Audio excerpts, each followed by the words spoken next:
साल था 1961। पंजाब का शांत शहर लुधियाना।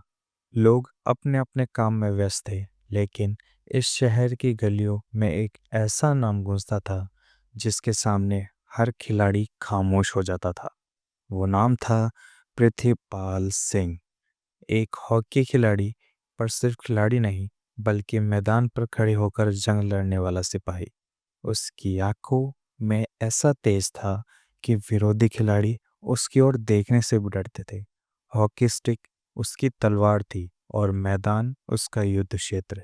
लेकिन सवाल यह है, आखिर ऐसा क्या था प्रीतपाल सिंह में जो उसे हॉकी का सिखाया हुआ शेर कहने पर मजबूर कर देता था। प्रीतपाल सिंह का जन्म हुआ पंजाब के शाहकोट गांव में। गांव छोटा था, लेकिन उसके सपने बहुत बड़े थे।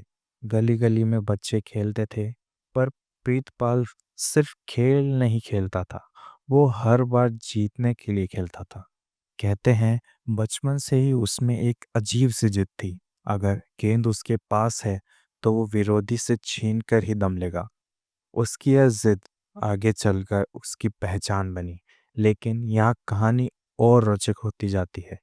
उसके परिवार वाले चाहते थे कि वह पढ़ाई करे, डॉक्टर या इंजीनियर बने, पर प्रितपाल को किताबों से ज़्यादा मैदान पसंद था। गांव के लोग हंसते थे, ये लड़का कुछ नहीं कर पाएगा, पर किसे पता था यही लड़का एक दिन भारत का गर्व बनेगा। समय बीता और प्रीतपाल पहुंचा पंजाब यूनिवर्सिटी। यहीं से उसकी असली यात्रा शुरू हुई। कैंपस में जब पहली बार उसने हॉकी स्टिक उठाई, लोगों को लगा जैसे मैदान में कोई साधारण खिलाड़ी नहीं, बल्कि कोई योद्धा उतर आया हो। उसकी ड्रिबलिंग, उसकी स्पीड, उसकी ताकत, सब कुछ असाधारण था। कहते हैं कि अगर गेंद उसके पास आ जाए तो उसे रोकना लगभग नामुमकिन था। कोच भी हैरान थे, ये लड़का अलग है, इसे खेल में आग है। धीरे धीरे उसका नाम यूनिवर्सिटी से बाहर भी फैलने लगा। विरोधी टीम के खिलाड़ी कहते थे, अगर प्रतिपाल सामने है तो मैच हारने के लिए तैयार हो। और यही डर उसकी सबसे बड़ी ताकत बना। साल था 1960, रोम ओलंपिक का साल। भारतीय टीम में चुना गया एक नया नाम, प्रीतपाल सिंह। लोगों को भरोसा नहीं था कि इतना नया खिलाड़ी ओलंपिक जैसे बड़े मंच पर चमक पाएगा। लेकिन जैसे ही मैच शुरू हुआ, दुनिया ने देखा यह कोई असाधारण खिलाड़ी नहीं। उसकी हर स्ट्राइक में गड़गड़ाहट थी। गेंद उसे स्टिक से निकलकर ऐसे गोल पोस्ट में जाती जिससे बिजली गिर गई हो। वो सिर्फ गोल नहीं करता था, बल्कि विरोधी टीम की आत्मा हिला देता था। यूरोपियन मीडिया ने पहली बार लिखा, इंडिया के पास है हॉकी का शेर, प्रीतपाल सिंह। पर यह तो बस शुरुआत थी, असली कहानी अभी बाकी थी।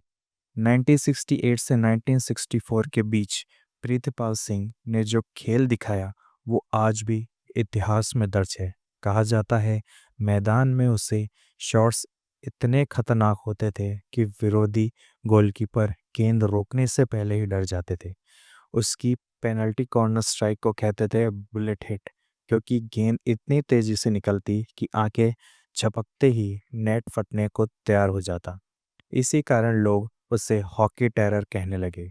मैदान में उसे सामने आना मतलब अपने घुटनों को चोट के लिए तैयार करना। पर सोचिए, एक खिलाड़ी जो मैदान में सबको डराता था, वह खिलाड़ी खुद एक ऐसा डरावने रहस्य में फंसने वाला था जिसे गूंज पूरे देश ने सुनी। साल था 1964, जगह टोक्यो। भारत और पाकिस्तान का फाइनल मुकाबला। पूरी दुनिया की निगाहें इस मैच पर थी।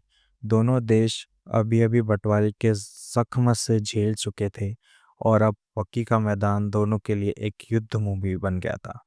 मैदान के बीचों बीच खड़ा था प्रीतपाल सिंह। हर स्ट्राइक, हर मूव पाकिस्तान खिलाड़ियों को तोड़ने के लिए काफ़ी थी। उसके शॉट्स की गूंज पूरे स्टेडियम में फैल रही थी।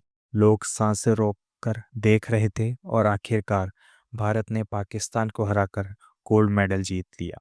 उस जीत का सबसे बड़ा हीरो प्रीतपाल सिंह। कहा गया, अगर भारत जीता है तो उसकी वजह से प्रीतपाल। लेकिन गौर कीजिए, इतनी बड़ी जीत के बावजूद उसके चेहरे पर कोई खुशी नहीं थी। आंखों में एक अजीब सी खामोशी थी, जैसे आने वाले समय का रहस्य पहले से जानता हो। प्रीतपाल सिंह मैदान का शेर था, पर असली खेल मैदान से बाहर शुरू हुआ। उसका नाम इतना बड़ा हो गया कि सिर्फ खिलाड़ी ही नहीं, टीम मैनेजमेंट और अफसर भी उससे डरने लगे, क्योंकि वो खुलकर सवाल करता था, गलत चीज़ों के खिलाफ आवाज़ उठाता था। कई बार उसने कहा, टीम का चुनाव टैलेंट से होना चाहिए, ना कि सिफारिश से। ये बातें अफसरों को चुभती थी। मैदान पर उसकी ताकत, बाहर उसकी शक्ति, लोग उससे खौफ मानने लगे, और धीरे धीरे इस खौफ ने उसके दुश्मनों की लिस्ट लंबी कर दी। साल 1968 मैक्सिको ओलंपिक, भारत फिर से मैदान में उतरा, लेकिन इस बार हालात बदल गए थे। टीम में राजनीति घुस चुकी थी, अंदर ही अंदर गुटबाजी चल रही थी। कई खिलाड़ी प्रीतपाल से जलने लगे थे, क्योंकि उसका नाम ही मैच का नतीजा बदल देता था।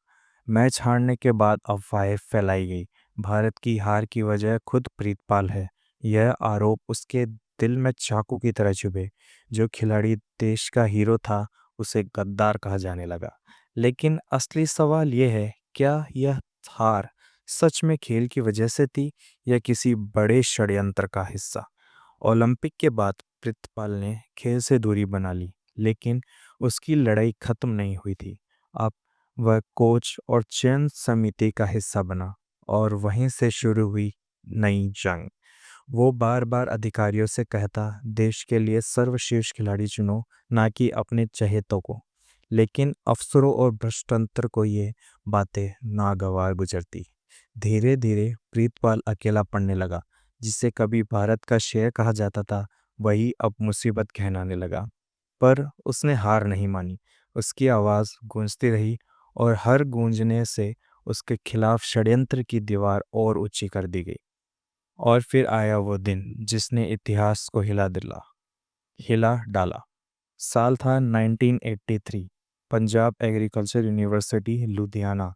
प्रीतपाल सिंह अब वहाँ काम कर रहे थे, लेकिन दुश्मनों की लिस्ट अब बहुत लंबी हो चुकी थी। छात्रों के बीच बगावत भड़काई गई, भारी लोगों को भी इसमें शामिल किया गया। और फिर एक दिन यूनिवर्सिटी कैंपस के अंदर दिन दहाड़े प्रीतपाल सिंह पर गोलियों की बौछार। वो शेर जो मैदान पर कभी नहीं गिरा, आखिरकार जमीन पर गिर पड़ा। पूरे देश सुन्न रह गया। क्या सच में यह एक छात्र आंदोलन था, या किसी बड़े राजनीतिक खेल का हिस्सा? सवाल आज भी वही है, प्रीतपाल की मौत एक हादसा थी या साजिश? प्रीतपाल सिंह की मौत ने पूरे देश को झकझोर दिया। लेकिन जैसे ही उनकी मौत की खबर फैली, लोगों ने सवाल पूछना शुरू किया, कौन मारा, क्यों मारा? छात्रों का नाम सामने आया, लेकिन कुछ लोग कहते थे कि यह सिर्फ बहाना है। किसी ने कहा राजनीतिक दुश्मनों का खेल था, तो किसी ने कहा हॉकी प्रतिस्पर्धियों की साजिश। इतने साल बीत गए, किसी ने सच उजागर नहीं किया। प्रीतपाल सिंह की मौत आज भी एक अनसुलझा रहस्य है। एक ऐसा रहस्य जो उनसे नाम की तरह ही रहस्यमयपूर्ण है। प्रीतपाल का जीवन हमें यही सिखाता है, खेल सिर्फ मैदान तक सीमित नहीं रहता। जब आपका नाम बड़ा हो जाता है, ताकत, इज्जत और राजनीति साथ साथ आती है। वह हमेशा न्याय के लिए खड़े रहे, हर खिलाड़ी को उसका एक हक दिलाया। लेकिन इसके लिए उन्हें महंगा दाम चुकाना पड़ा, क्योंकि दुनिया में सिर्फ गोल्ड जीतना आसान होता है, पर सच्चाई और न्याय की लड़ाई सबसे कठिन होती है। मृत्यु के बाद भी प्रीतपाल सिंह का नाम अमर रहा। उनकी ताकत, उनकी जिद और उनका खेल हर भारतीय हॉकी प्रेमी के दिल में बस गया। कई खिलाड़ी उनकी तकनीक और स्ट्राइक की नकल करने लगे। उनकी कहानियां बयानों और अखबारों में छपती रही। उनके शॉट कॉर्नर की ताकत का डर आज भी हॉकी मैदान में महसूस किया जाता है। एक खिलाड़ी जिसने गोल्ड, सिल्वर और ब्रोंज जीतकर भारत का नाम रोशन किया, उसे दुनिया ने सिर्फ शॉर्ट कॉर्नर का बादशाह कहा। पंजाब एग्रीकल्चर यूनिवर्सिटी में उन्होंने नई पीढ़ी को प्रशिक्षित किया।